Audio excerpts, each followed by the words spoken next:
Harold Siegel's going to do it. He's the gentleman sitting next to Rone's vault. He's from the outside.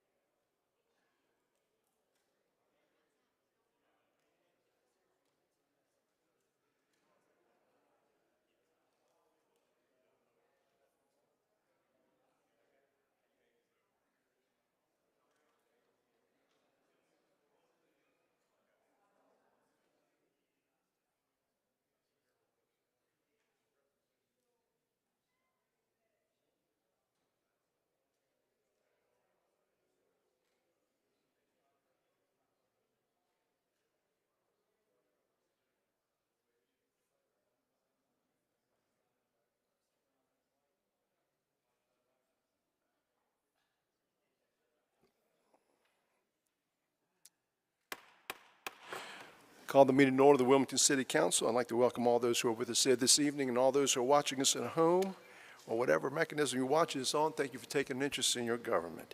At this time, I'd like to introduce Pastor Joseph V. Garnett III of Freedom Way Ministries for the invocation, and ask that everyone will stand and remain standing afterwards for the Pledge of Allegiance. Pastor, welcome. Yes, sir. Glad to be here, certainly to Mr. Mayor and the Cabinet who helped to serve this council, and certainly to the City Manager, Mr. Cotto, and his staff, and to all of you who are present and are viewing. Let us pray. Oh, Lord our God, how excellent is thy name in all the earth. Father, today once again we gather for the purpose of attending to your business. So I do ask for the triune blessing of your presence, your peace, and your power. Your presence, because in the absence of your presence, we can't make sound decisions. Your peace, that everything that is shared on tonight, every item that is considered, will be heard, and the words will be full of grace and seasoned with salt. But last but not least, your power to be decisive on matters that are weighty on the heart, but more importantly, to be delicate in the matters, Father God, that will help to lessen the hardships of those who may otherwise experience it, to ensure that every citizen of the city of Wilmington might continue to benefit from the beautiful, bountiful blessings of prosperity in which you bestowed upon this great city. It is in your matchless Son's name we do pray. We say amen. Amen. Pledge allegiance to the flag of the United States of America and to the republic for which it stands, one nation, under God, indivisible, with liberty and justice for all.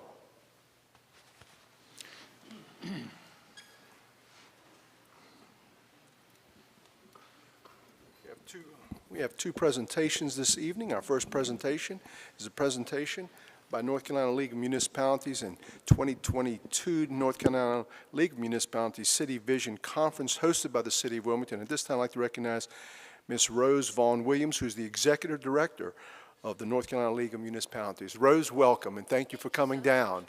Mr. Mayor, thank you very, very much for having me, and members of the council. It is a pleasure to be with you tonight.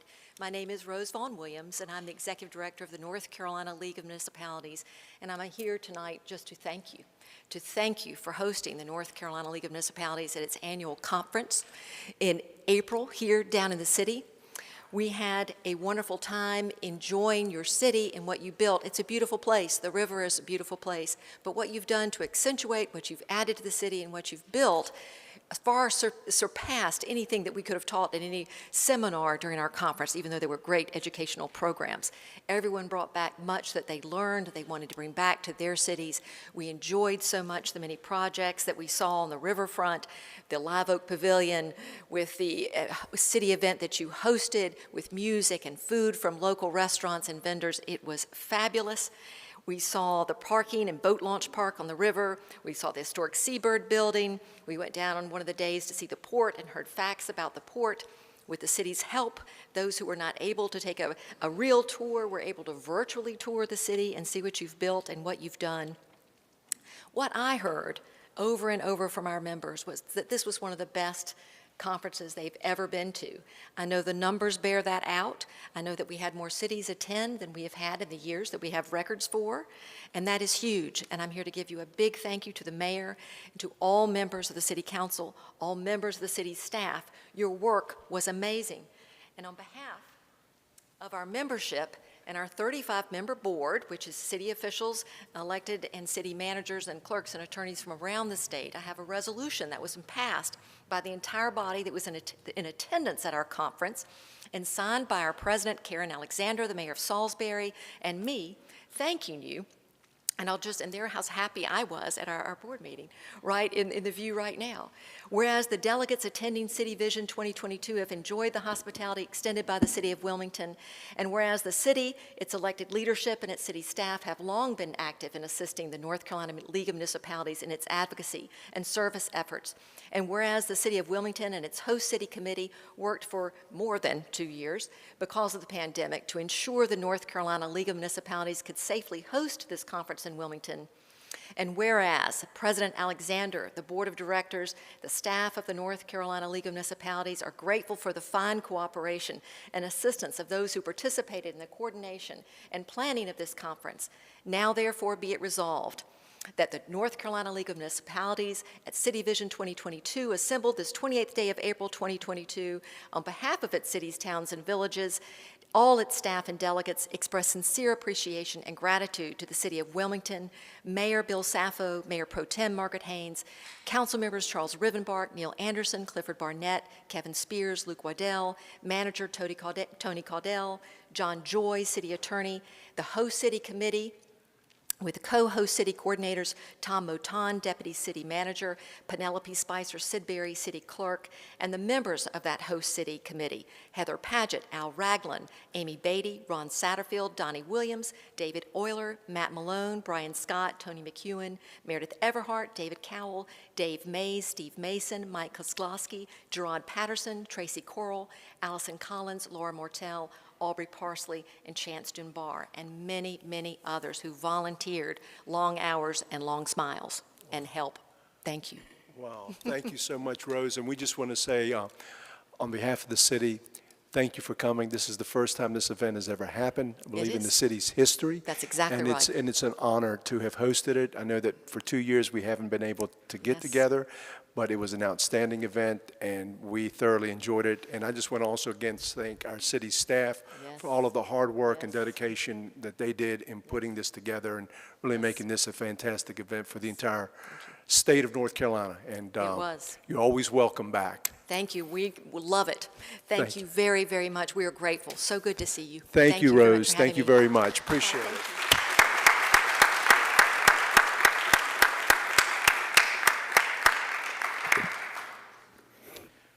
Next presentation this evening is a presentation on the opioid litigation update. At this time, I'd like to recognize our city manager, Mr. Tony Caudle. Mr. Caudle. Mr. Mayor, I'm going to throw this over to Mr. Joy and let him do this introduction for us. Okay, thank you. Mr. Mayor, this is less of an update on the litigation as it more is just a taking of a breath. We have with us Harold Siegel from Siegel Law, and if Harold will come up to the podium, he doesn't have a PowerPoint or anything because, as he reminded me, he's still fascinated by can openers. Mr. Mayor, we first met Harold myself. I just pulled up an email from back in September of 2017. Harold was the liaison attorney for North Carolina. He assisted us at every step in working with the overall legal conglomerate, if you will, that handled the nationwide opioid litigation. It still has components that are ongoing. It's still not over, but we're starting to see some of those much-needed abatement monies flowing out to the various states and to our own community. We're very thankful for that.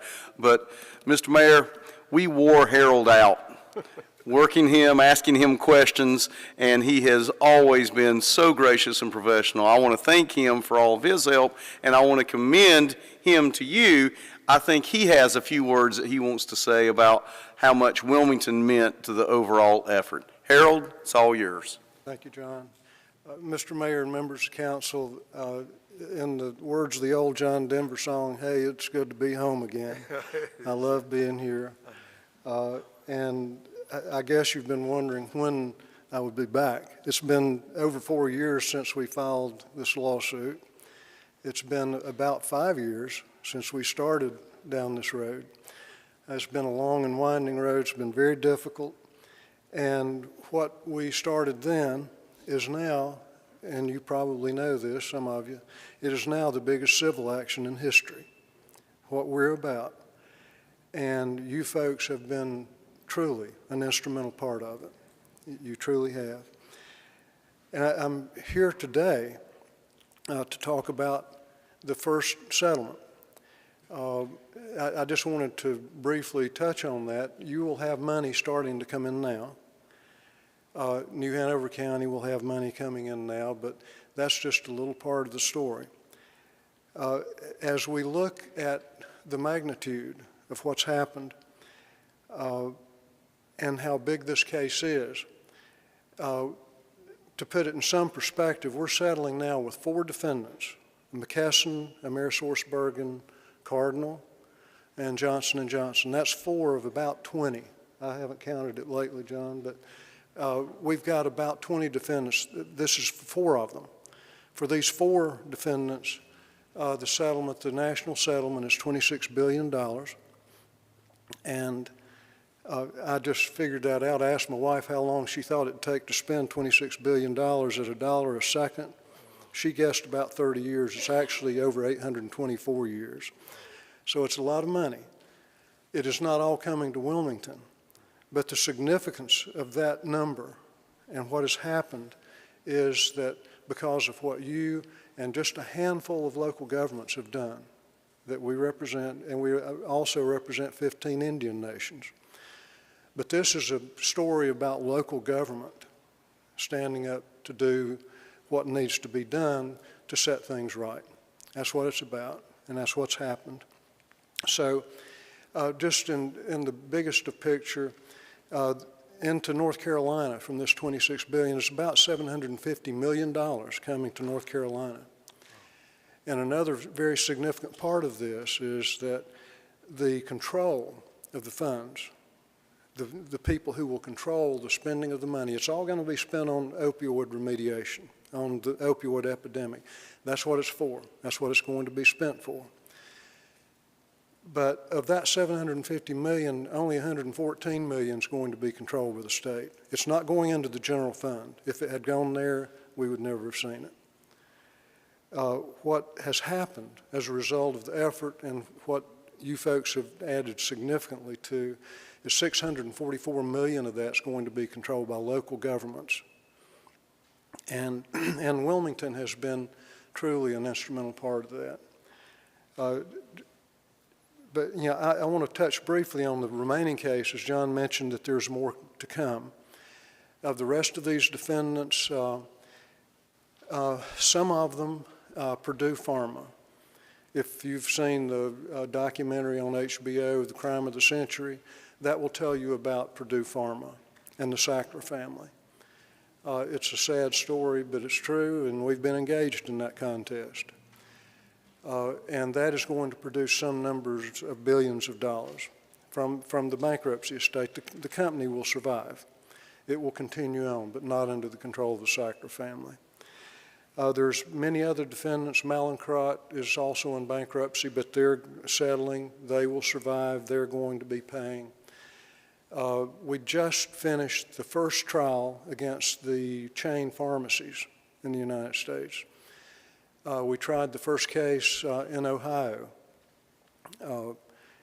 and have a jury verdict in favor of local government against Walmart, Walgreens, and CVS.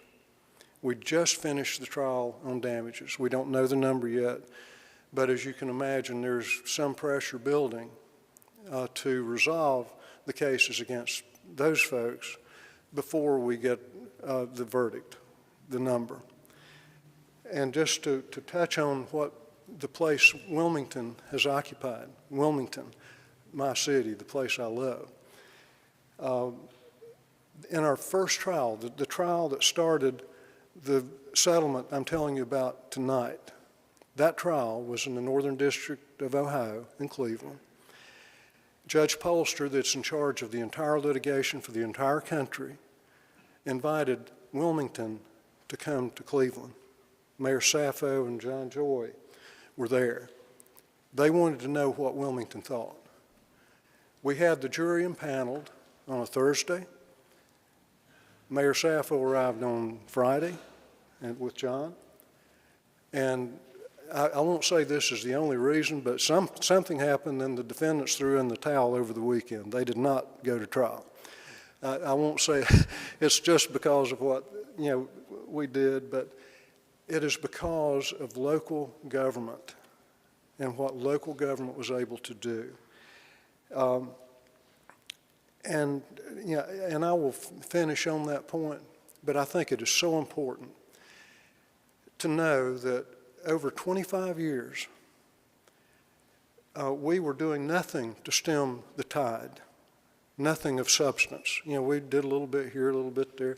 You'll see some of it in some of the things that are on TV now, the crime of the century and other things.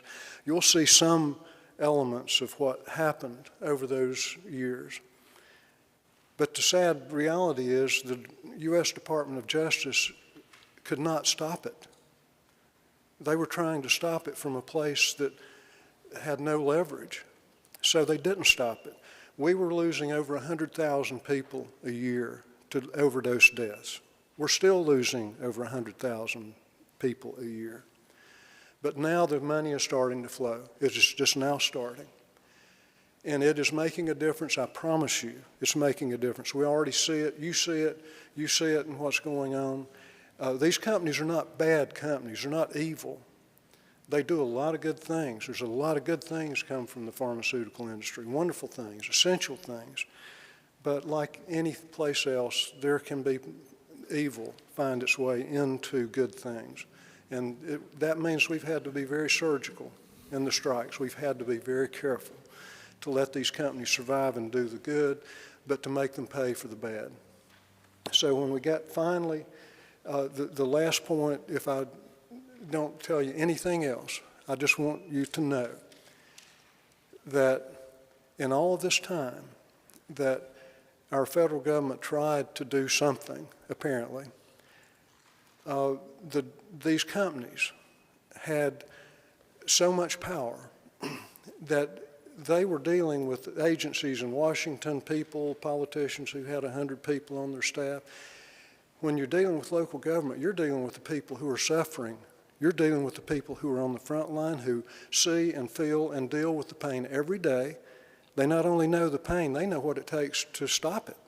They know what it takes, what the damage has been done, what needs to be paid for. So when these companies, they're the biggest companies on the planet. When you started this fight, you didn't know how it was going to come out. We didn't know this would happen. We knew they had the money to hire an army of lawyers, and they did, and they still have them, and they're still out there. They're still fighting. But you didn't know, but it's coming out right. And it's coming out right because local government took the field, a few local governments.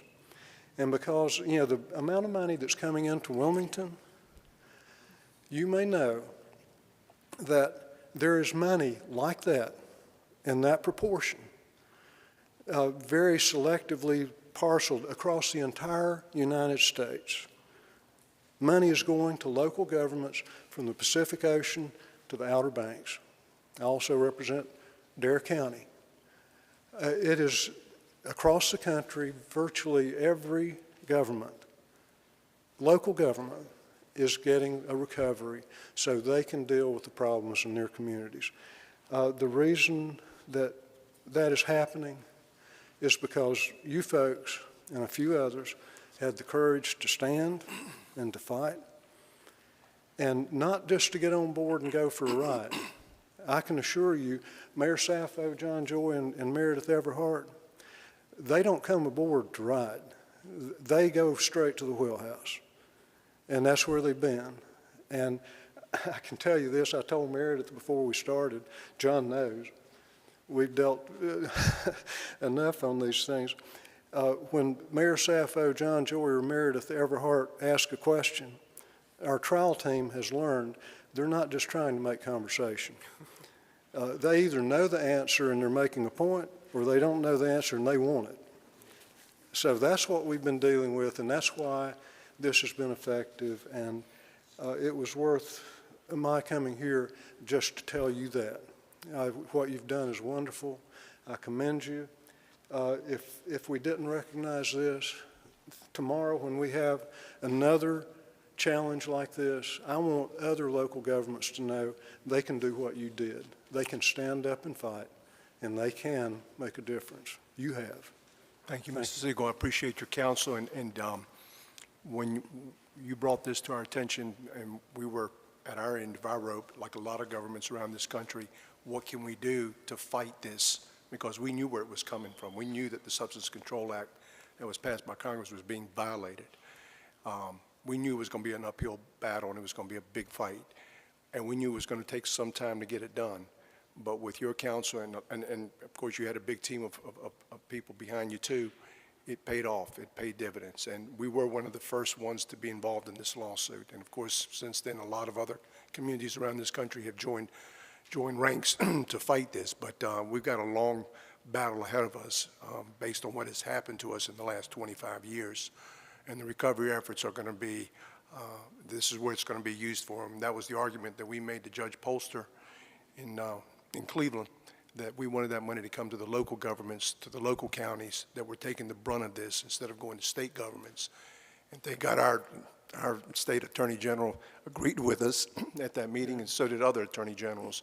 But I just want to say thank you for all of your hard work and your public service, not only to this community, but to the nation, because this was a nationwide situation that hopefully we're getting on the right side of it finally. The Lord's looking after us. We've been blessed. I didn't do it. You folks did it. Had it not, you have to do it. And the lawyers can't do anything without the people who are willing to stand and fight. And you have, and I'm proud to be with you, and I hope I last till it's over. Thank you, Mr. Siegel. Thank you very much, sir.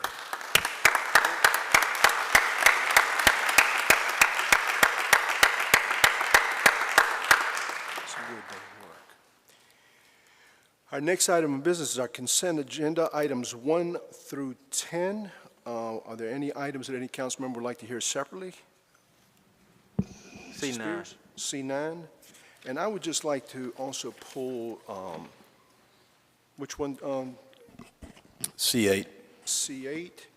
And then I would like to also pull C6, since we have Mr. McEwen here with the American Flood Coalition, just to give him 1 minute just to talk about it. So can I have do we have a motion to approve the agenda 1 through 10, excluding items C6, C8, and C9?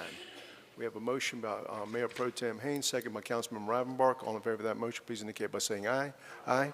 Any opposed? That item passes unanimously. I'll take on the first one because it's on item C6, which is a resolution providing for the city of Wilmington, North Carolina to become a member of the American Flood Coalition. I had an opportunity to be in Washington with Mr. McEwen and the American Flood Coalition, as well as several other members throughout the state of North Carolina, from the mountains to the coast, to talk about flooding. This is the most bipartisan, non-contentious issue that we found that Congress truly supports. And if, Tony, you could just come up here just for a few moments and just tell us about this great coalition that has been put together. Yeah, I'm always so nervous coming in front of y'all. Mayor, Council, thank you for the time, and I appreciate y'all's consideration of membership with the American Flood Coalition. I think, as y'all know, this is a free membership. It's just an opportunity to establish a more formal partnership between the American Flood Coalition and the city of Wilmington. You know, and I'm happy to answer any questions about that. It's, as the mayor said, it's a bipartisan nonprofit organization. I'd like to think that we are the national leader when it comes to policy, thought process, formulation, best practices, innovations that we can share with local governments, ensuring that local governments are able to access resources in an equitable and efficient manner. And so I'm happy to answer any questions about the organization. What I would like to say, though, is that you know the issue of sea level rise and flooding and the impacts from increasingly frequent and more severe storms, that's one of the biggest issues that we face in this state and nation, and certainly in Wilmington. And thankfully, as of the last year, it's a new day in North Carolina. North Carolina, with maybe Florida, are the two biggest leaders in this country as far as what they've done, what the state legislature has done to make investment, to make a difference in our state. And it's funny, I was speaking to the Bladen County Commissioners last night, and I was telling the story about how we got to where we got to with the amount of resources, close to $800 million that was in the budget last year. And I was helping them, that's obviously a county with a significant amount of needs, helping connect them to resources that may be available to them. And as I was telling the story, I kept saying City of Wilmington over and over and over again. And I say this with absolute sincerity. The reason it's a different day in North Carolina all started with Wilmington. After Hurricane Florence, Wilmington didn't buckle down and look out for itself. We had a meeting with the Chamber of Commerce, Mayor, Council, as y'all remember, that brought county commission chairs from all around the region. And from that ballooned this big effort, and we would have never had these resources were it not for that. So know that it's a different day, not only in our city, in our region, but in our state because of what Wilmington started. And so I appreciate it. I want to say thank you. And we're trying to develop something. There's still work to be done. And we're trying to develop something here in North Carolina that ultimately can be mimicked in states across the country. So the work started here in Wilmington, and the greatness is hopefully going to go beyond these areas. But I want to say thank you very much on behalf of the community. Thank you, Tony. Thank you for everything you've done. And with that, I'm going to push for a motion to approve that. A motion made by Councilmember Rivenbark, second by Councilmember Barnett. Discussion, all in favor of that motion, please indicate by saying aye. Any opposed? That item passes unanimously. This time I recognize Councilmember Neil Anderson on item C8. Who's most up to speed on this program? Amy? Amy Beatty will be able to answer questions about it.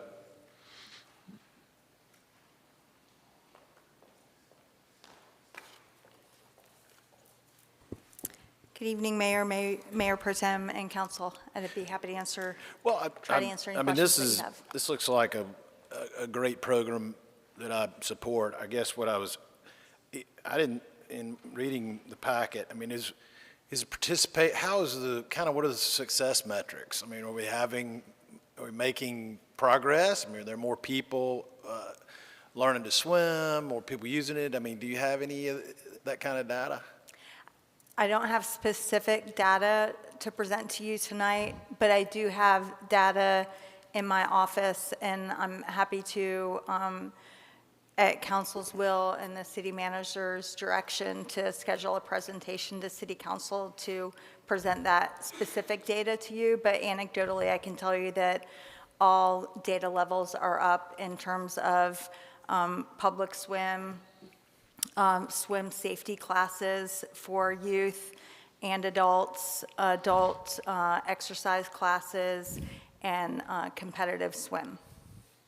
So I guess the delta from what the Y pools, that's mostly probably, I would assume, the cost of covering it and the heating it and all that. Is that fair? The YMCA and NC Swim contracts are different in terms of their expenses.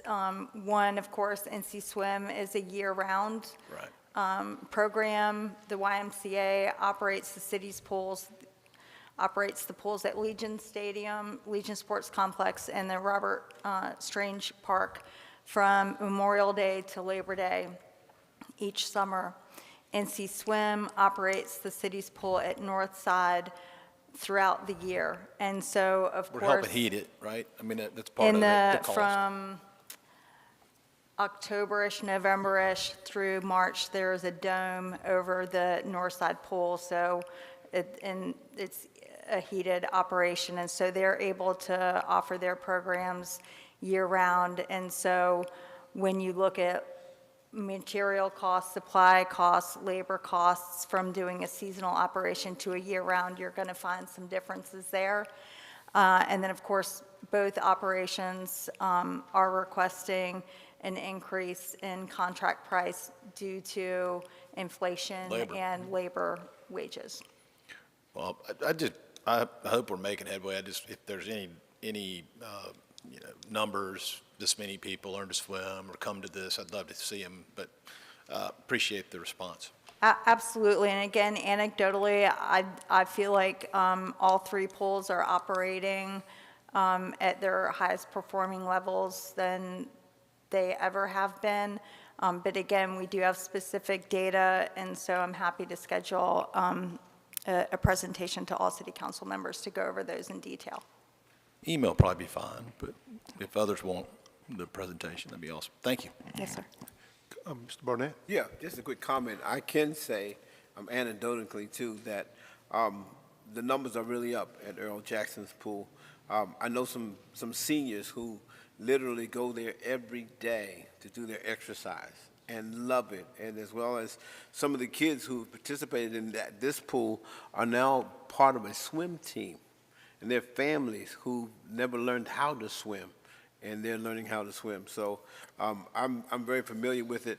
The last thing is that the mayor and I and Councilman Spears, we went there because they dedicated the Earl Jackson pool, and they had the memorials that Jan Robinson did. And when you hear about his history and the kind of person that he was and what he does for the community. So I'm just really impressed with the program. And I've even promised some of the seniors that I would go there and be in one of the exercise classes. So now that it's public, I guess I'm going to have to do it for real. All right.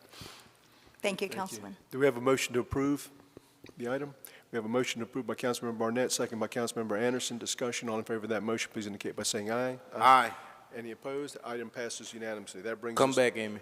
to item C9. And at this time, I'd like to recognize Councilmember Kevin Spears. Ms. Spears? Sorry about that. Tony, I imagine Amy is my person to ask about the YMCA. Yes, sir. Yes, sir, you're correct. See, I want to help you get your steps. Thank you. So I Councilman got a Spears. question. And you may not be the person that I need to ask this to, but you kind of alluded to it a little bit just now when we were talking about NC Swim and what they do for, can you hear me? Yes. How they help us to operate the pools. NC Swim is a year-round deal, and the Y is from mainly the summer months, right? Correct. And we talk about how the numbers are up for all of the pools, correct? Correct. But my question is, I know we are paying the Y, we're paying the Y to handle the day-to-day operations, correct? That's correct. But what are our expectations for the Y as it relates to city pools? The key terms of both the YMCA's contract and NC Swim's are very similar, with the difference being NC Swim's programs are year-round, and they have, I would say, an enhanced level of water safety classes that they're concentrating on traditionally marginalized populations that haven't historically been afforded those opportunities, as well as NC Swim's commitment to an inclusive competitive swim program. But other than those two programs, I'd say both organizations are operating very similarly. They both, so for example, the YMCA operates from 12 to 5, Monday through Sunday, between Memorial Day and Labor Day for public swim. That public swim time period is very similar to, is the same as NC Swim's at Northside. The YMCA also offers aquatics safety programs, swim lessons, exercise classes for adults, and a progressive level program to introduce kids to jobs in water safety. There's an introductory level and then a progressive level, with the goal being for them to be able to be employed as lifeguards when they've completed those programs. Right. So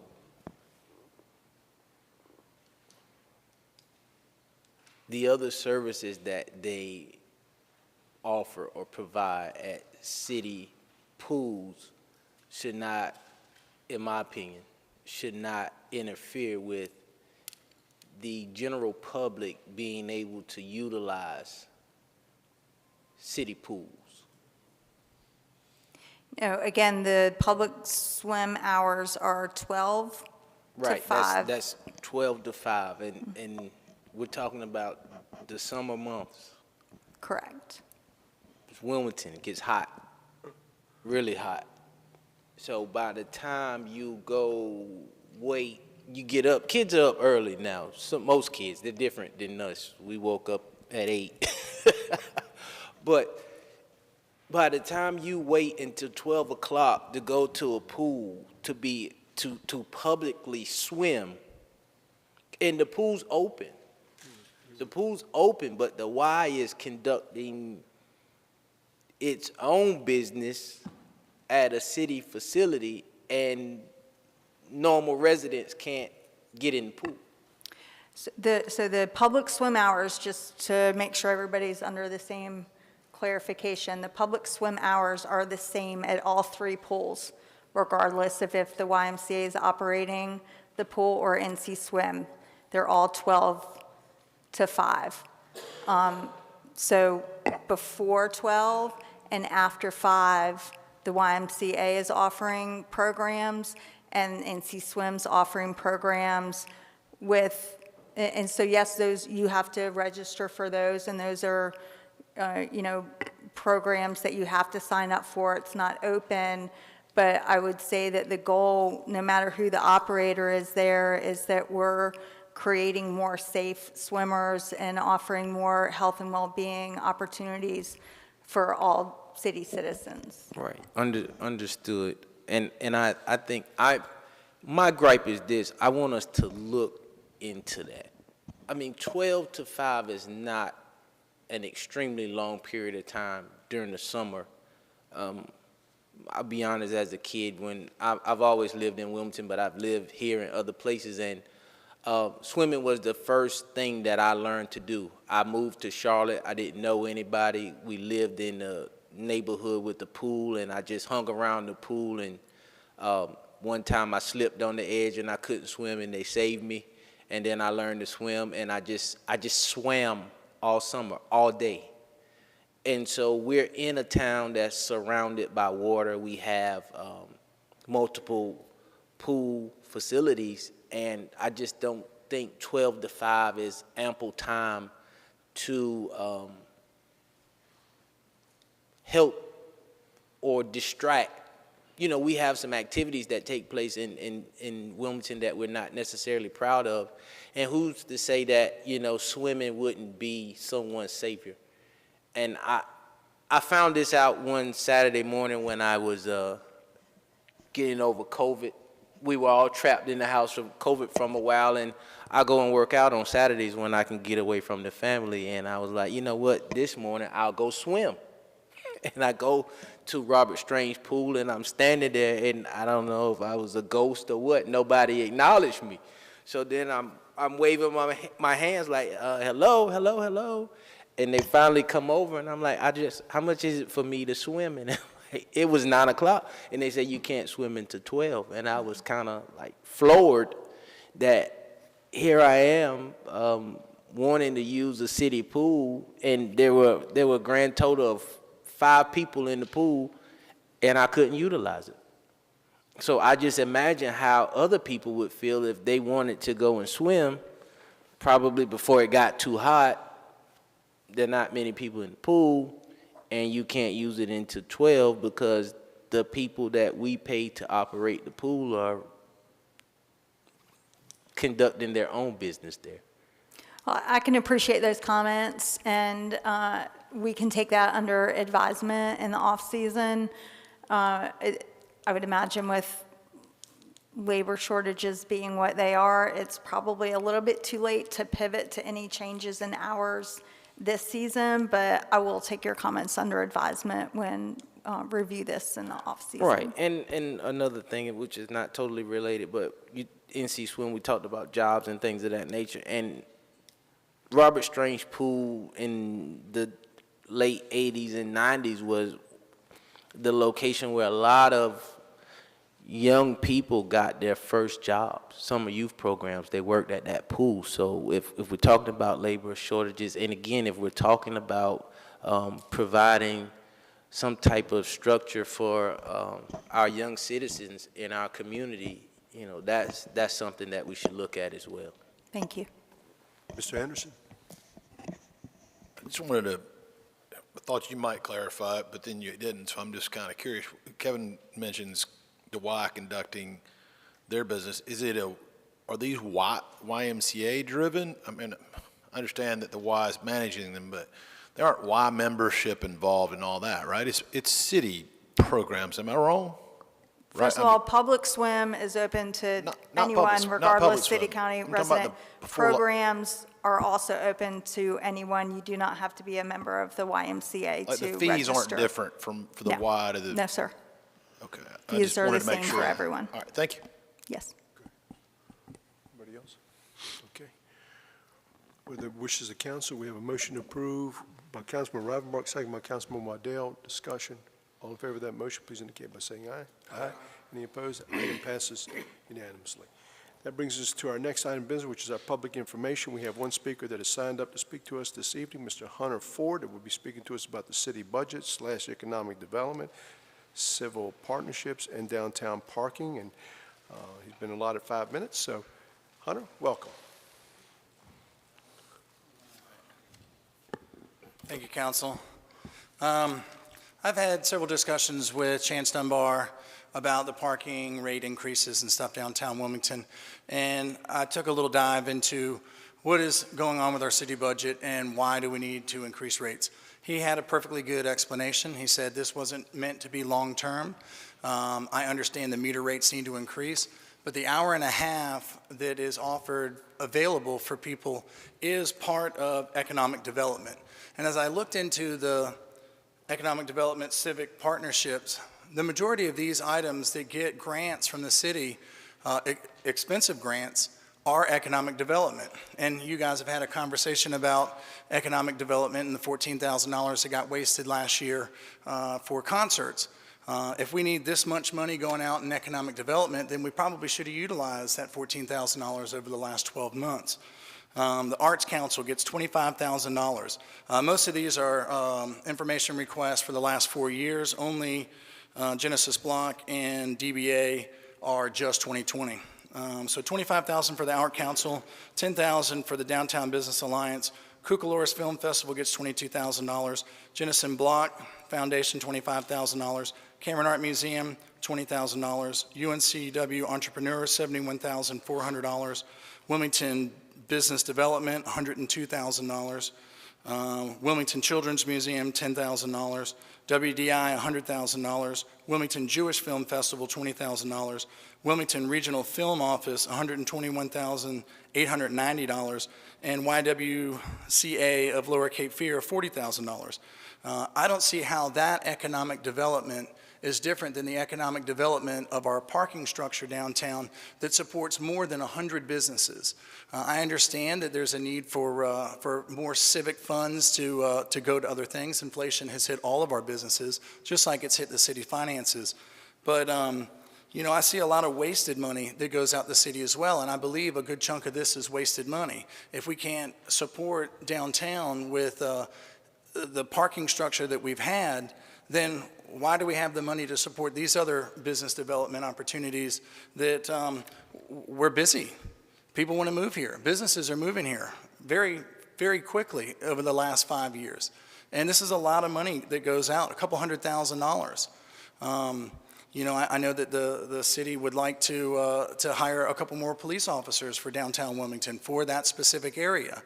You know, we're in a crisis for police officers right now. I think we're down 30, and we've got the massive retirements that are coming through. So, I mean, there's a public safety crisis on the hand. I think it's really important that we look at a little bit deeper dive into how these funds are spent and whether or not they're useful.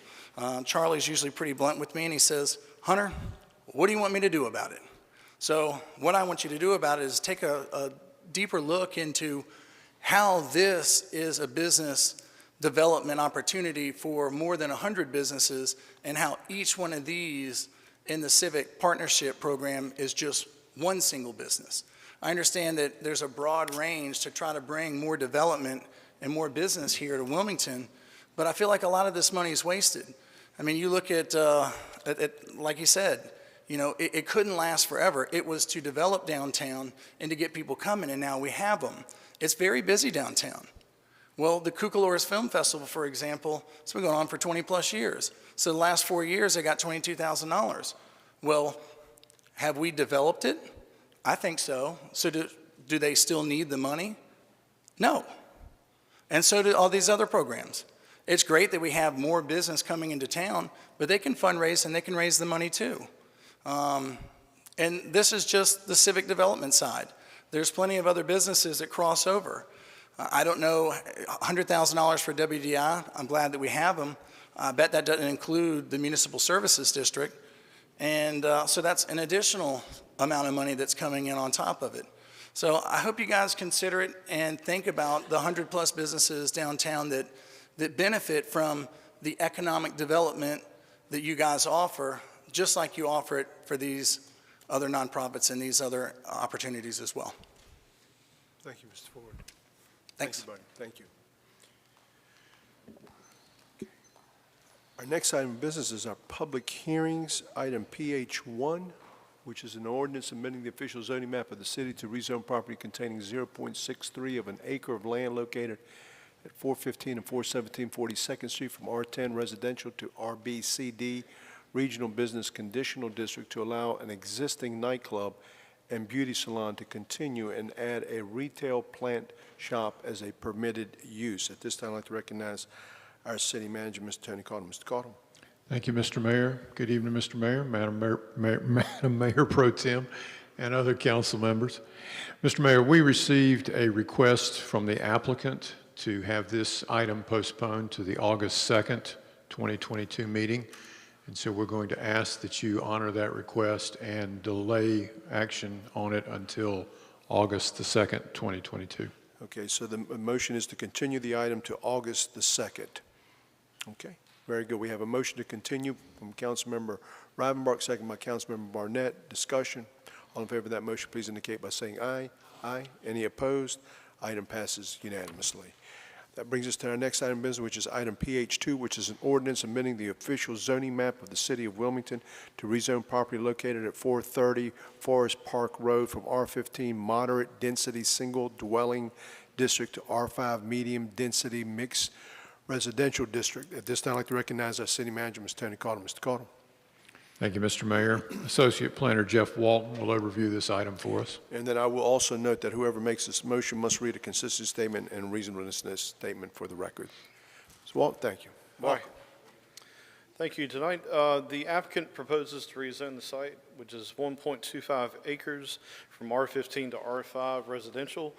The property is currently vacant. The existing residential house was demolished in 2021. The R5 district would allow for single-family lots as well as duplex, triplex, quadruplexes, and townhome lots. A chart explaining the potential number of lots can be found on PH 2-5 of your packet tonight. The site is located south of Oleander near the Oakwood Homes dealerships in the Forest Park community. These are sites of the photo of the property itself as a vacant wooden lot. Some of the adjacent properties include the mobile home dealer as well as various residential and multifamily to the south and across the street. The comprehensive plan supports new residential development that is compatible with the existing neighborhoods and protects the desired character of the area. Medium-density residential uses are intended to serve as a transition from more intense commercial uses. The proposed higher-density residential presents an appropriate transition from the commercial and multi-dwelling areas to the north and west of the site to the existing single-dwelling residential uses to the south and east in the neighborhood. Planning Commission has reviewed this item and recommends unanimous approval based on the information contained in the case summary. The staff believes the request is reasonable and in the public interest and recommends approval. And I believe the applicant is also here to make a presentation. Be happy to address any questions. Mr. Anderson? Jeff, so looking at that table on page 2-5. Sure. The max, I guess, would be under the townhouses, 14 units. Is that what I'm reading? Yes, that's based on one unit requiring 3,500 square feet based on the amount of acreage that's on the lot. So we're giving you the maximum build out that would be allowed under R5. 3,500 square feet per Unit. Right, so they could go smaller and have more units. the R5 would say that you need to have a unit, let's see how to explain it. So the R5, you'd need to cut it up into single-family parcels. So if they wanted to do just detached, it would be 5,000 square foot lots. If it was duplex, it's 7,000. If it's triplex, it's this. To do a townhome, it's 3,500 square feet per unit. And a townhome can have up to 3 units or up to 10 units. But the size of the lot depends on how many townhouses you put on the building lot itself. The lot is 3,500. Right, so if you're doing 10 townhomes, that's 3,500 per lot, or a lot size of 35,000 square feet. 3,500? It's 3,500 per divided by unit 10. I got it, times got it. 10 would be what the minimum lot size Well, I guess would we have. just hadn't done a lot of general zonings, rezonings. And I was trying to figure out kind of what max density would be. Sure. And that's the answer. Sure, the max density would be, if they did a townhome project, it would be a max of 14 units. All right, thank you. Anybody else? Mr. Rodenbach? I see on the staff report, the north, south, east, and west uses are MD10, R15, and CB, but MD10, is it actually built to that density? I mean, sometimes we'll have a zoning and there's either, less density or what. I know there's multifamily, at least on two sides of this. It's already, some of it's been there for quite a while. Sure. In all honesty, I think that MD10 has been there for quite a while. It may even precede zoning. I think it's been out there, I would say probably since the 70s. So, but I don't know that for a fact, but I would say that one, it's 10 units per acre. It's a condominium sort of complex.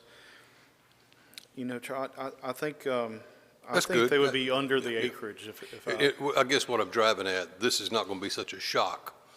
There's similar stuff on two sides of it, and a mattress store to the north of it. Across the street, there's a propeller shop. So there's a lot of mixed uses in and around right here. Absolutely, and this site does abut the mobile home dealership lot, which adds added pressure to just a straight single family. Yes, sir. Thank you, Jeff. Sure. Okay. Anybody else? Thank you. Thank you, Joe. At this time, I'd like to recognize the applicant. Thank you very much. My name's Cindy Wolf. I'm representing the owner and the potential developer of this site. As Jeff pointed out, you can see a little more zoomed in here, what is surrounding it as far as the commercial uses and the multifamily. We do have a single family down Autumn Drive, but we think that this is a perfect transitional site for what we're requesting. And absolutely, most of the time I'm here with conditional districts, but this was one that spend a lot of staff time, certainly my developer's time, because basically,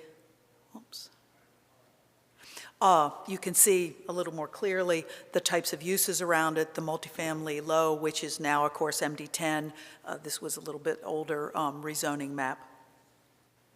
But the general consensus is it can be turned into up to 3 lots. Each of those lots would support basically a quadruplex in our mind. Technically, if you divide by 3,500 square feet, which is the requirement per unit of attached townhomes, 14 would be the number. So it's in that range. But as Mr. Ivanbart pointed out, this is definitely a transitional piece of property with everything around it, and we think that it's just an excellent opportunity to put a slightly higher density of residential development consistent with infilling where there are already services. I'd be happy to answer your questions. Any questions for the applicant? Yes, sir, Mr. Anderson? Well, I don't disagree with you. The only thing I would say is it's one of the more, looks like a pretty hefty tree canopy compared to a lot of lots we look at. So I'm just kind No, of. surprisingly enough, it is, but it's a lot of scrub.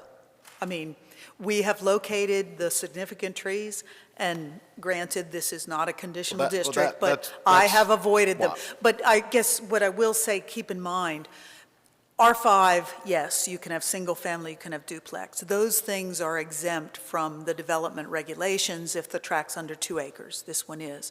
However, to get the type of density that Jeff suggested was possible, and the type of density that I believe we would want, which is the quadruplexes, those are anything in triplex, quadruplex, or attached townhomes, up to 10 units in a string, have to go through the TRC. When they go through the TRC, then there is still the controls of tree preservation, drainage plans, driveway locations, all of those things. What are your buffer requirements on that back of Lot 1? There are no buffer requirements for a single-family residential zoning district like R5, and we're surrounded by multifamily. Is that multifamily right there? Yes, The sir. back of Lot 1? Uh-huh. Okay. 407? It is commercial, it's community business to the north of us, Oh, multifamily down zoned. here. Okay, I'm talking about what is it in reality? Yeah, those are quadruplexes. Okay. That's quadruplex, those are quadruplexes. Behind Lot 1? Behind Lot 1, yes.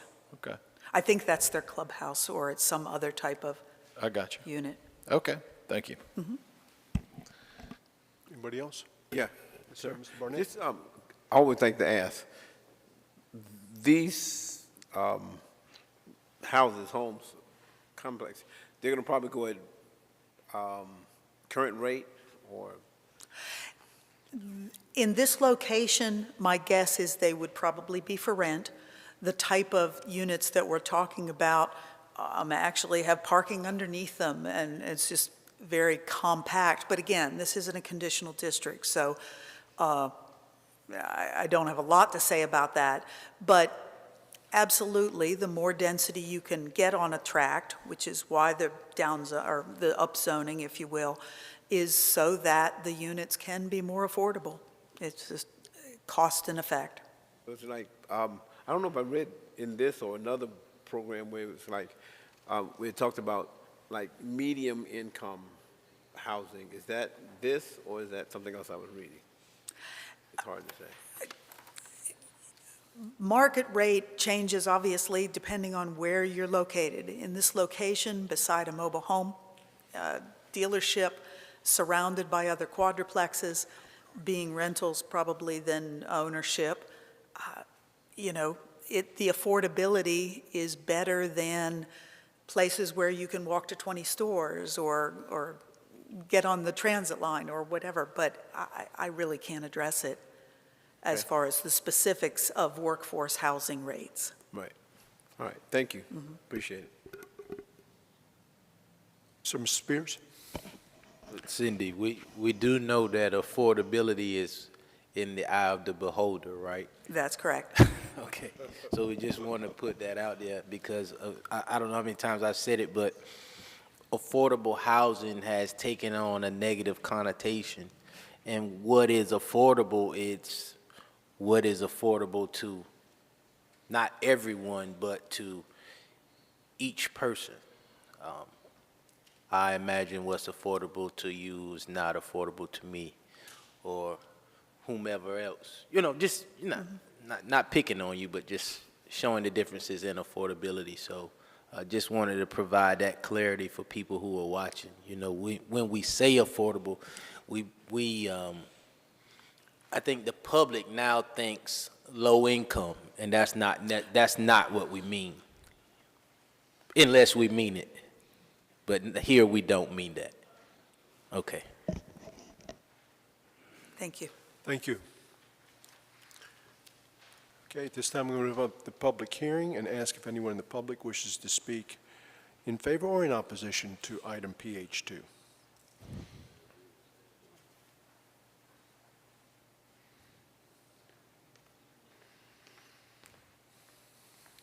Thank you. I had a couple questions. One, I understand that the Could you plans speak have into been the approved for microphone? drain- I'm sorry, ma'am. Could you I give under- your, excuse me, could you give us your name for the Yes. record and where you live, please? My name is Suzanne Sykes. I grew up in that neighborhood since the 70s. I'm still back there. I have a couple questions. I understand that the plan has been approved, but my question was tree preservation, since it's over 1 acre, to the live oak trees that there's a new ordinance on, and also stormwater drainage. What's that going to do to our neighborhood, along with the, what it's going to do to the value of our homes back there? We'll get her to come back up here and answer. If there could be consideration to that. Thank you very much. Thank you, ma'am. Cindy, could you come back up and ask and answer those questions, please? Certainly. Let me start with, again, the trees. Any development on these other than a single-family home, which would be 3 single-family homes, would be required to go through the technical review committee process. That technical review committee process covers the drainage. In this particular case, the rear of this site is a major city public drainage easement. That's a creek, and so all drainage will go away from that neighborhood of Autumn Drive, absolutely. And the tree protection, again, the TRC controls that, but we have had a detailed tree and topo survey for everything, have the engineer all lined up to get going, but any type of development beyond duplexes, which absolutely my client wants to develop more than that, is subject to the entire ordinance, the Land Development Code, and all of the provisions, including tree protection and drainage. Okay. Mr. Ravenbar? Would you break that down another Okay. nth? Ms. Sykes, I know Ms. Sykes, and she's got her heart in the right place. What you just said is great, but it does guarantee that there are going to be as many trees left on this lot as you're able to without getting into your grades and your drainage grades and your footprints. Yes, sir. A combination of things, and again, I just know this because I've, ultimately designed it. In a small project like this, it is right in that if you don't disturb an acre of land, you don't have a stormwater permit. That doesn't preclude drainage requirements and meeting all the criteria that water cannot flow over other people's properties. It has to be handled appropriately. The same thing with the trees. And so, frankly, the development will take up the right hand, the eastern half of those 3 lots, and everything where the numbers and the lot definitions are will be preserved. There are 2 or 3 very large trees in there. We've identified those. I've avoided them in the plans that I prepared. And again, they'd be required by the Land Development Code and the Technical Review Committee to save those trees because these are triplex or quadruplex developments. There's a whole list now of additional criteria in the Land Development Code update for triplexes and quadruplexes. You can no longer just go in there and put a string of buildings and have the side facing the street. You now have to have any triplex or quadruplex or townhome development address the street.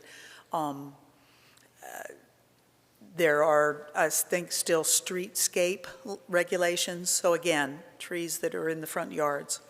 Anything that is regulated will be reviewed by the Technical Review Committee. Okay. Does Thank that you. cover? The process itself is an engineer prepares a plan based upon a surveyor's accurate field identification of all the trees, whether just regulated or truly significant, of the topography, of the drainage patterns in the area. That plan gets submitted to the city, and is circulated around to the different departments, which include planning, fire safety, traffic, stormwater. Pretty much those are the big 4, 5. And it goes to a meeting pre-TRC and then a final TRC before they can put the first shovel in the dirt for any of those buildings. It is the entire construction authorization process. Okay, just one final comment. The significant trees are out of your footprint and can be saved, and there's also some replanting that will be required as you're landscaping. Replanting and mitigation are only 4 significant trees being taken out. We're not showing any significant trees, but again, that's not here in front of you tonight. But Understand that. I realize it's yes, not conditional. Because of the triplex, quadruplex, or townhome scenario, yes, there are regulations for the foundation plantings, the street yard, and some interior landscaping if there are parking lots. Thank you. Mm-hmm. Okay. All right. All right, thank you. Anybody else? Okay. Madam Clerk, have you received any additional comments for the record? Yes, sir. We received one from Allison Coggins of 406 Forest Park Road. Until the late afternoon traffic can be addressed, I respectfully request that this rezoning for additional apartments be denied. During the school year, particularly, a huge amount of traffic is generated by the Cheer Gym, also located on Forest Park Road. Most of these cars turn left, and without a stoplight, it is very difficult to turn safely in a timely manner. I am not in support of this rezoning for this reason. Was a traffic study conducted before the conclusion of the 2022 school year? Additional development will negatively impact the neighborhood in this regard. Thank you for your thoughtful consideration of this request. Thank you. All right, thank you. Mr. Rappenbar? At a recent council meeting, we did approve the plan for a project where the north of the Elks Club Lodge, where the driving range was, and I believe that's, hell, I live there, and I can't even remember, is that 52nd Street? And there will be a traffic signal installed there. And while that's not at Forest Park Road, there's one at Hawthorne, and they're only 2 blocks apart, so that will help break up that traffic and give it some slow time so people can make that left-hand movement out of Forest Park Road. It'll be safer. All right. I'm going to close the public hearing and ask for the wish of the council. We have a motion approved by Councilmember Barnett, second by Mayor Pro Tem Haynes. Councilmember Barnett, will you please read the consistent statement for the record? Yes, sir. Please, sir. I move to approve the proposed amendment to rezone the property located at 430 Forest Park Road to rezone from R15 moderate density single dwelling district to R5 medium density mixed residential district, and finding to be consistent with the relevant policies in the comprehensive plan. Based on the application materials and the information provided at the public hearing and in the staff report, and to find approval of the rezoning request is reasonable and in the public interest for the following reasons. The proposed rezoning would be consistent with the area and would allow for an appropriate transition between the commercial uses located along Oleander Drive and the surrounding residential neighborhood. Okay. With that, all in favor of that motion, please indicate by saying aye. Aye. Any opposed? That item passes unanimously on first reading. Is there a motion to waive second reading?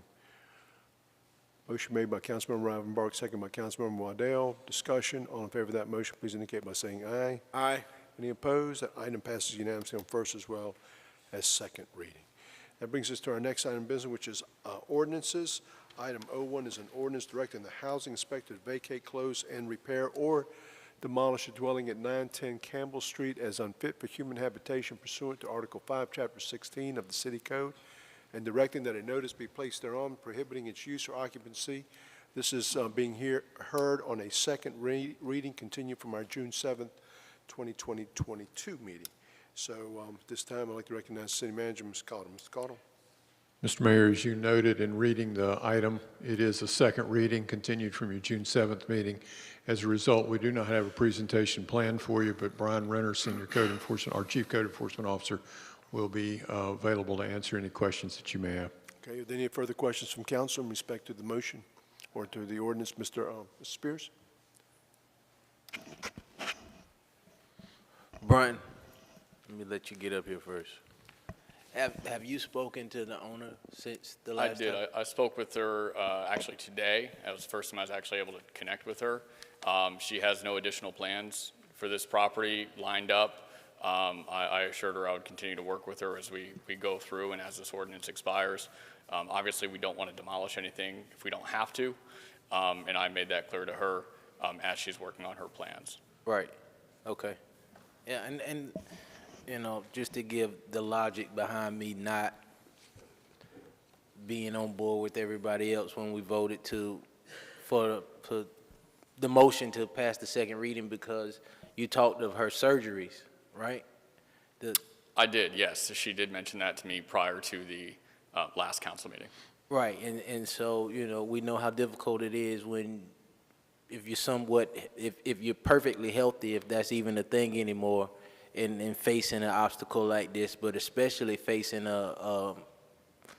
numerous surgeries and then having to face an obstacle like this. So I thought it would be the right thing to do, to give her a little more time and for you to contact her. And so if there are no different plans or no significant changes, she hadn't hit the Powerball or the Mega Millions where she can do something quick with this, you know, I guess we'll just have to go with it. But you said that you are definitely going to work with her, and I'm certain. I mean, because we talk about what we can do to preserve homes, and we talk about affordable housing, and we talk about the lack of housing in general.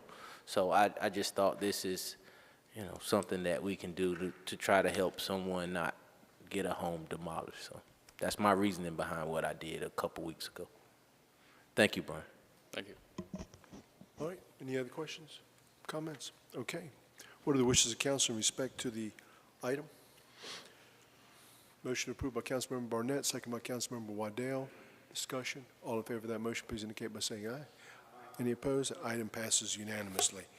That brings us to our next item of business, which is they're all being heard on second reading. Item 02A, item 02B, item 02C, and item 0203. And we'll begin first with item 02A, which is the ordinance making appropriation to the general fund for the fiscal year beginning July 1, 2022. And at this time, I'd like to recognize the city manager, Mr. Cottle. Mr. Cottle. Mr. Mayor, item 2A, 2B, and 2C are all second readings, as you have noted.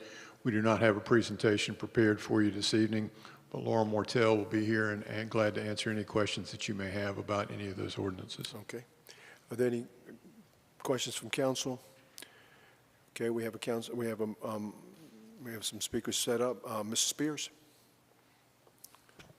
The ordinance with the parking. That would be under the fee schedules, which would be item 3. Right. So I want to. Do I need to make a motion to amend the getting rid of the free 90-minute parking and going to $1 from 90 minutes to 30 minutes? After we get through with 02A, 02B, and 02C, then we'll go to the fee schedule, which will affect your 90-minute parking question. Okay, I just want No, to sir, make sure we don't miss. No, sir. Okay. One more item. All right. Yes, sir. Mr. Waddell? Yeah, I think we've had some healthy budget discussions over the last few months, and I think my position has been made clear, and I don't have any intention to belabor those positions or go over those points again and again that we've made the last few months. But I do feel it's important, if I'm going to vote against something, that it's not something that I do flippantly, and I think it's appropriate and important to provide at least some bit of reasoning prior to doing so. So the gentleman who was up here before, the attorney who represented the folks from the opioid settlement, made a good point about the importance of local government and how important it is, because local government we feel the pain of those we represent, and we we share in their struggles on a day-to-day basis. And so to drive the point I've been making home, to propose to increase taxes on, while so many are struggling in every aspect of their lives and getting squeezed on all sides, is while we have a healthy fund balance that would be sufficient to reduce that tax burden, and simultaneously voting this 25% pay increase for ourselves is something obviously I can't support, and ultimately is the main driver and the reason that I will be voting against the budget. All right, so any other questions, comments in respect to the items? Okay, we'll take item 02A first, ordinance making appropriation to the general fund for the fiscal year beginning July 1, 2022. We have a motion to approve by Councilmember Barnett, second by Mayor Pro Tem Haynes. All in favor of that motion, please indicate by saying aye. That item passes 6-1. Now we'll go to item 02B, which is the ordinance making appropriation to the grant projects, financial plans, enterprise funds, debit service funds, and special tax district for the fiscal year beginning July 1, 2022. What are the wishes of council in respect to the ordinance? We have a motion to approve by Councilmember Rivenbark, second by Councilmember Spears. Discussion. All in favor of that motion, please indicate by saying aye. Aye. Any opposed? Item passes unanimously. Item 02C, which is the ordinance making appropriation to the Capital Projects Fund for the fiscal year beginning July 1, 2022. What are the wishes of council in respect to item 02C? We have a motion to approve by Councilmember Rivenbark, second by Councilmember Barnett. Discussion. All in favor of that motion, please indicate by saying aye. Any opposed? That item passes unanimously. And then item 03, which is the ordinance amending various chapters of the City of Wilmington fee schedule for the fiscal year beginning July 1, 2022. What are the wishes of council in respect to that? So I make a motion to make an amendment to the ordinance as it relates to the changing the free 90-minute parking to $1 for the first hour. I move to change that or amend that to free 30-minute parking. Free 30-minute parking instead of 90 minutes, instead of the $1 for the first hour. Go ahead. You're going to make it a motion? Well, you make a motion. Yeah, I made a motion. Go ahead. Well, I didn't say that. Well, no, I make a motion. Oh, here. Okay, we have a motion made by Councilmember Spears. Okay, we have, is there a second to that motion? We have a seconded by Councilmember Rivenbark. Discussion, Mr. Waddell? I just wondered if Chance is here, do we have any sort of idea what the financial implication is for that 30-minute, what we were kind of anticipating there? I think it's a good motion. I just would like to know what sort of dollars we're working with. Chance is under the weather and was unable to be with us tonight. Ms. Mortel will have an answer for you that will be better than mine. So we estimate that $1 for that, the parking is 120, so you're looking at maybe 60, so it would be 120 for two of decks for a half hour, annually. 120,000 a year? Mm-hmm. So this would take it to 60? 60 per deck, 60,000 per deck is what you would lose for a half hour. Okay. It's free now. Go ahead, Ms. Robin. I think, Laura, that would have been for the dollar, but in essence. 120 is for $1. Okay. So if you take That's for half the of first that- hour. Mhm. Okay, well, we're only talking about 30 minutes. Right, but you have two decks. Okay, so it was 240,000, correct? For both decks, Okay, for $1. okay. So 240,000, now we're down to 120,000. That's for both decks. For both Okay. decks. So be it. Can I ask a question on that? When this came to us, was it like the businesses said they want to do this, or the businesses said they want to? DPAC did support this recommendation. Downtown Parking Advisory Committee supported the recommendation. And before you go through with your motion, I'd like to have some clarification, because the way the ordinance is written, the first dollar would be for the first hour. So if it goes to 30 minutes, would it theoretically be 50 cents for the first hour, or would it be would it start the hour at that point in time? Because first half hour would be free, right? It doesn't need to be rocket science. All we're talking about is instead of the first hour free, the first 30 minutes free. So whatever else the numbers have to work them out. Yes, Yeah, sir. I mean, because we went from, if we go from 90 minutes, which is an hour and a half, down to 30 minutes free. I mean, yeah, We'll work it out. After the first 30 minutes, you do what you have to do. Mr. Anderson? Because I don't want to look at it as us taking a loss when the first 90 minutes were free already. So it's not like we're actually losing. We're just being negotiable. Yeah. But we are losing if we were going to get something for that 30 minutes. You know, We were already getting nothing.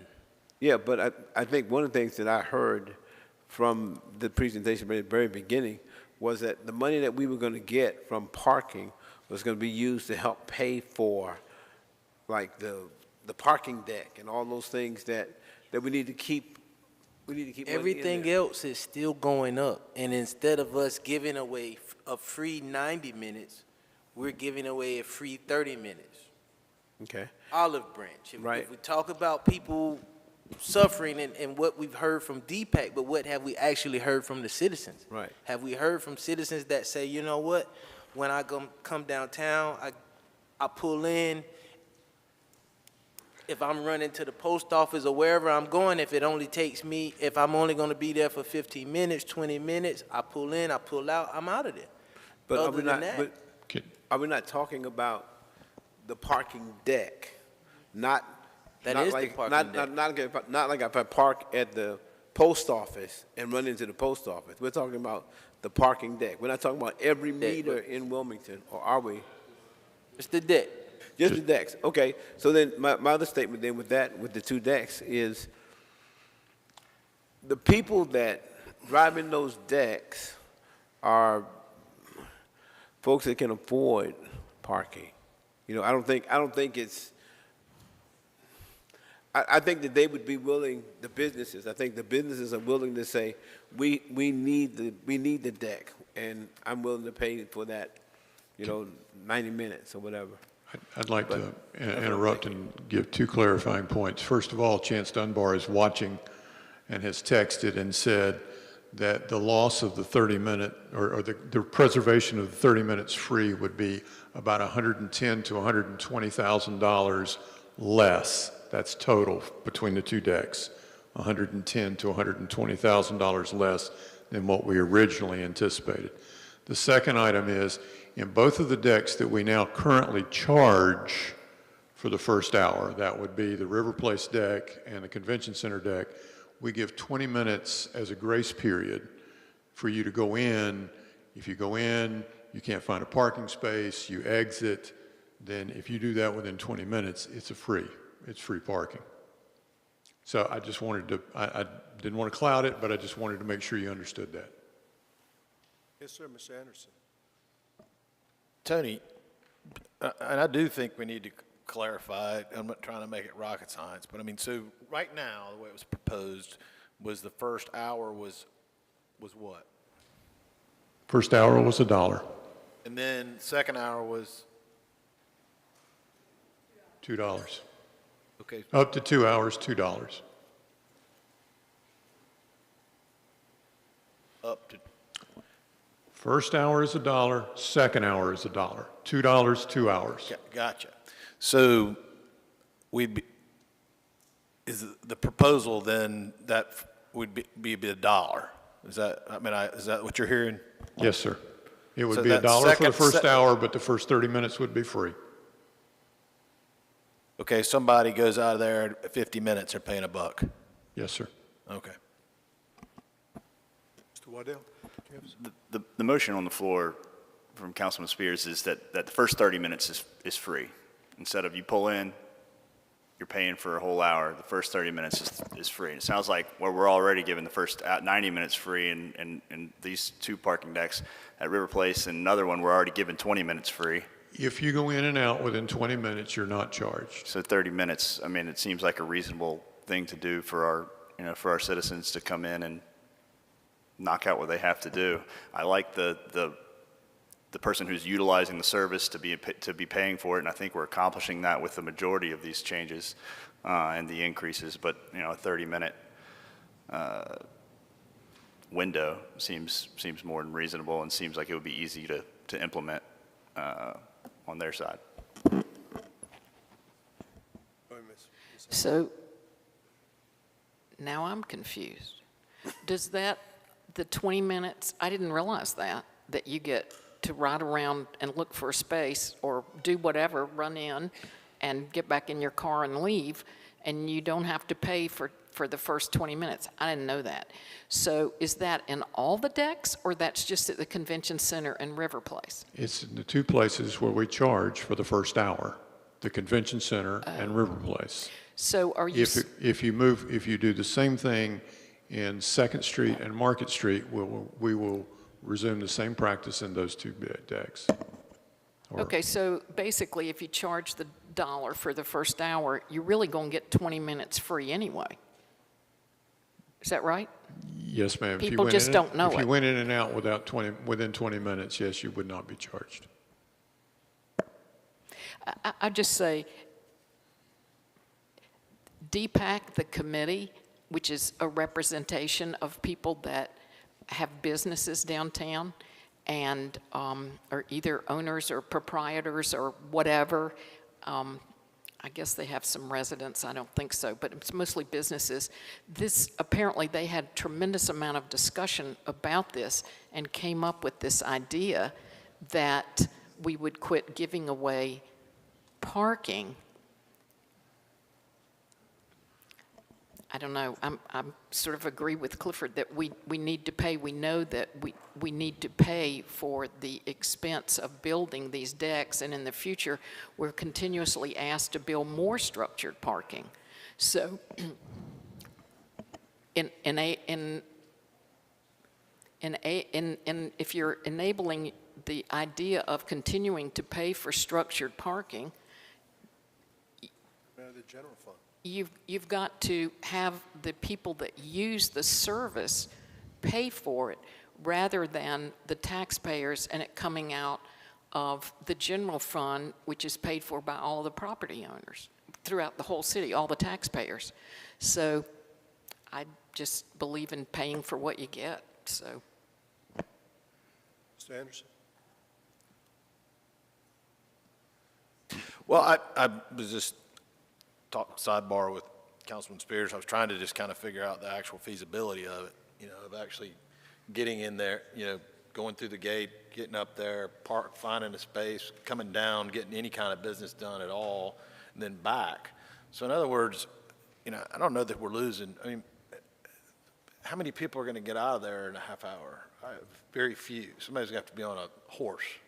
So, I mean, they're going to have to be, going down the steps pretty fast. So I'm not sure we're losing, but it is kind of a nice thing for those that are able to do it, if it's just kind of an errand thing. So, Okay. Ready to go, man. 10 minutes more. All right, anybody else? Yeah, I Barnett? just want to say, I agree with Mayor Pro Tem. I think that the people that use the parking should pay for it. And we're only looking at $1. I mean, and the other thing I think, though, is that, everywhere you go, you pay for parking. And we've kind of earmarked that this is going to help us with the structure. It's going to help us. And we need that money down the line, And I don't think that it's hurting people to pay $1 for 90 minutes of parking, because they're getting the first 20 minutes free. And so, I'm not in favor of the motion. Okay. I've never seen something so simple Yeah, get turned into something so complicated. If we use the reasoning that the mayor and the mayor pro tem just did, we would charge everybody down here for what we did to 3rd Street, what we're doing to Front Street, what we did at Riverfront Park.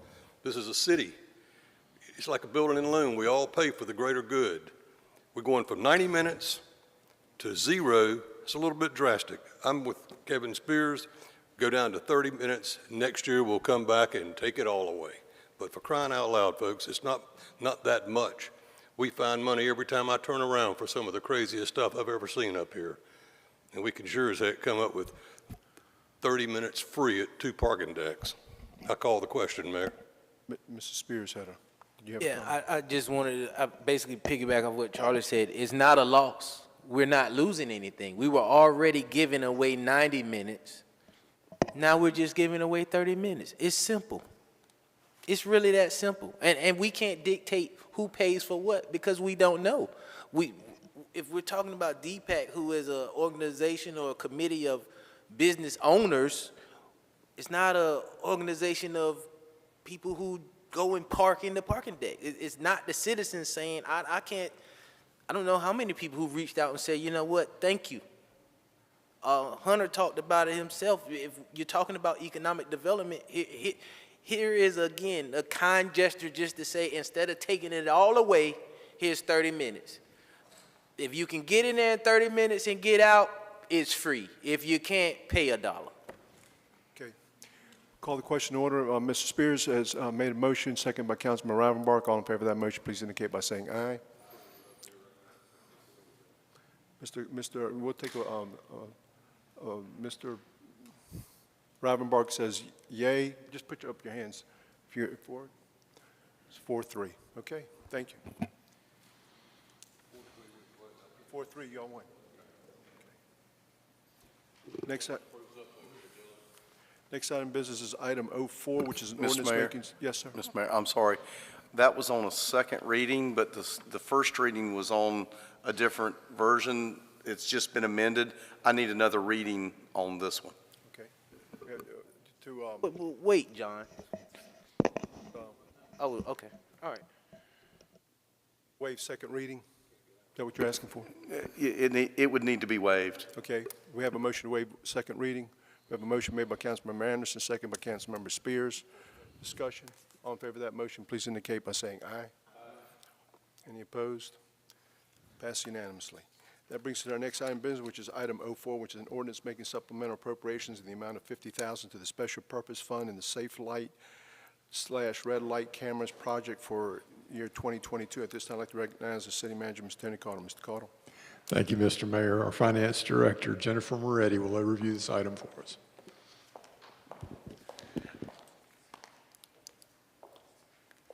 Good evening, Mayor, Mayor Pro Tem, and council members. The item before you is a request to approve a supplemental appropriation in the amount of $50,000 to cover any potential budget overages for the 2022 fiscal year Safe Light program. The city contracts with American Traffic Solutions to manage the red light camera program.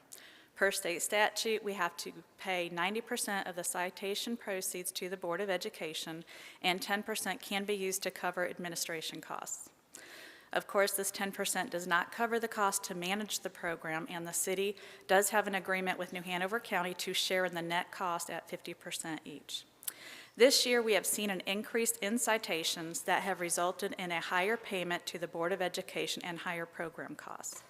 While we still have budget remaining to cover our June costs, we are close to meeting our budget, and since we will not receive our June bill until late July, that will be too late to come to council if there is any budget overages.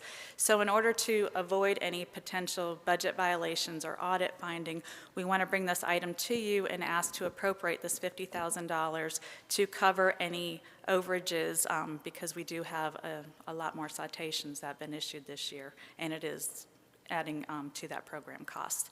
So with that, I'll answer any questions that you may have. So the more tickets Yes, sir. we issue, the more Yes, it sir. costs us. Yes, sir. Just up through May of this year, we've received $1.4 million in citation proceeds.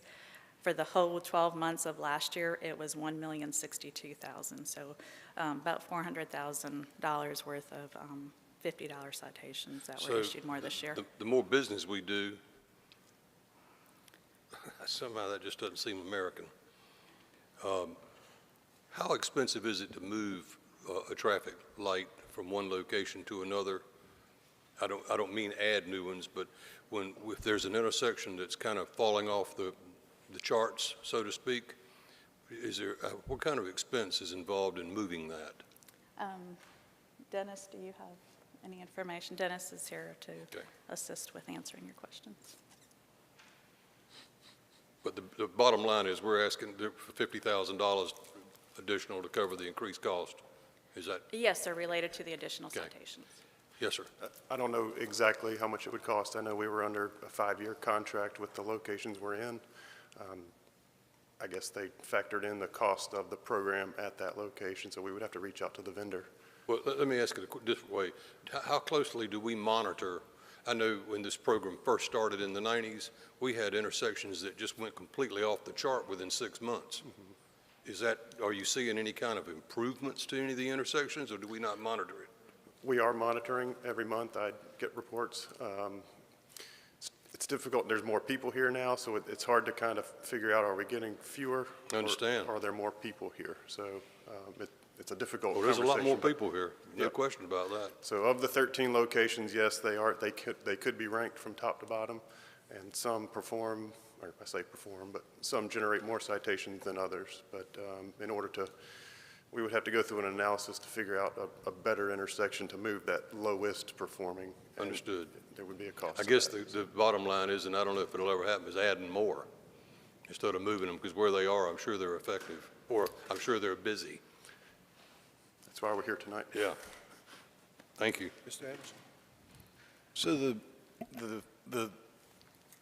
I had a note to ask similar question, Charlie, but what, 90% I think goes to the schools? Yes, 90% is required to go to the Board of Education. So that 10%, I don't care. the cost in our contract, like to handle a fine grows bigger than our 10%, grows faster than our 10%. Yeah, so the fee is $22.50 per citation.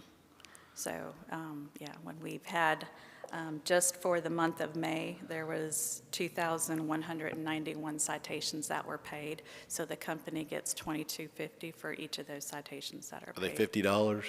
$22.50 No, per but citation. the total 50, the 50. Yeah, $50 citation. Mhm.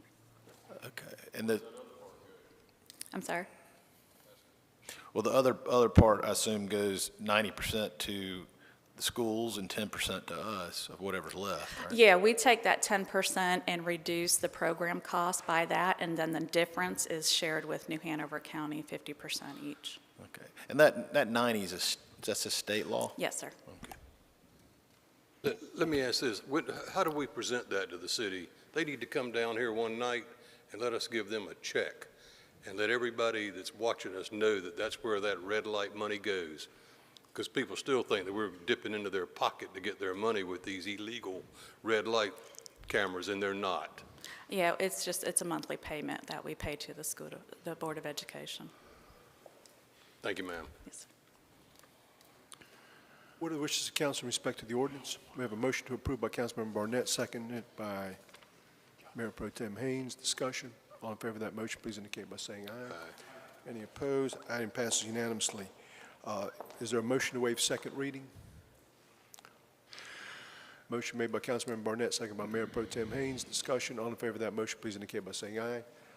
Any opposed? The item passes unanimously on first as well as second reading. That brings us to item 05, which is an ordinance making supplemental appropriation to the Public Improvement Fund Internet Crimes Against Children grant in the amount of $60,111 for the purchase of computer equipment, software, and training. At this time, I'd like to recognize the City Manager, Mr. Tony Cottle. Mr. Cottle.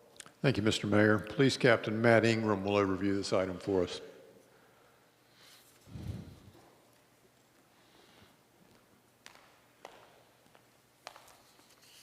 Good evening, Mr. Mayor, Madam Mayor Pro Tem, members of council.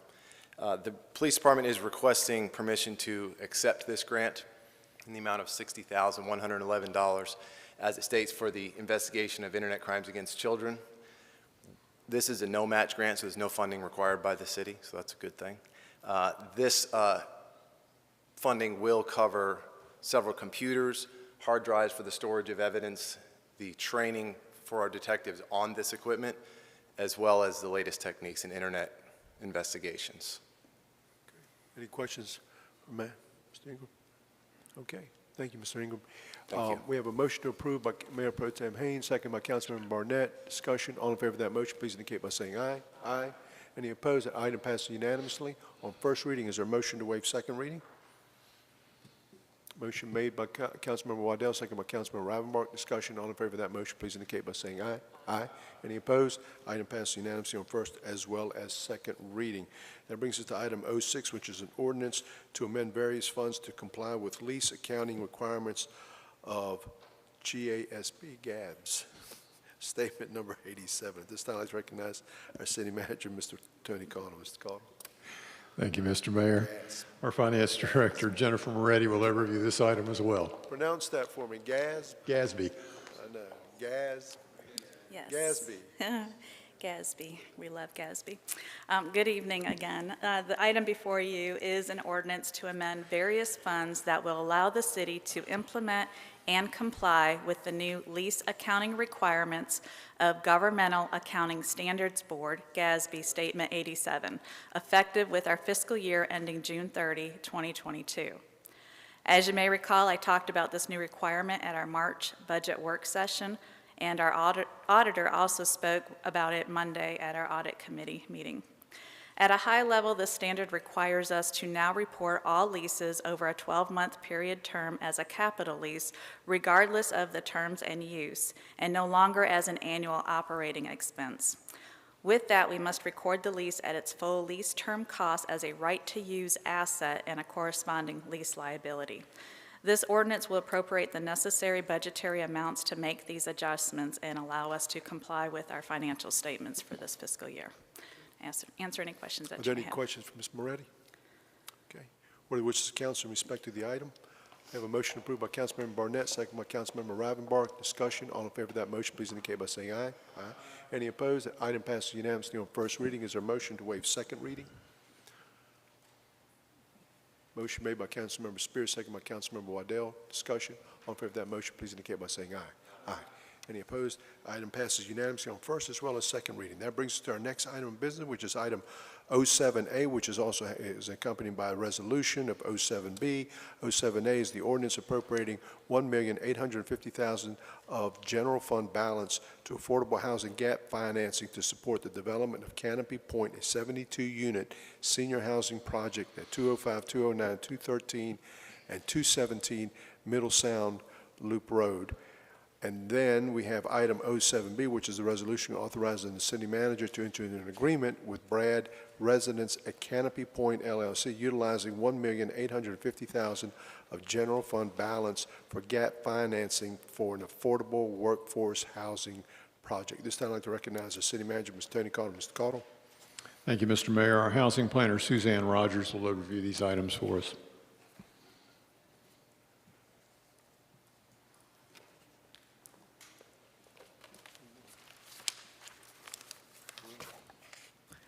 Thank you, Mr. Cottle, Mayor Saffo, Mayor Pro Tem Haynes, members of council.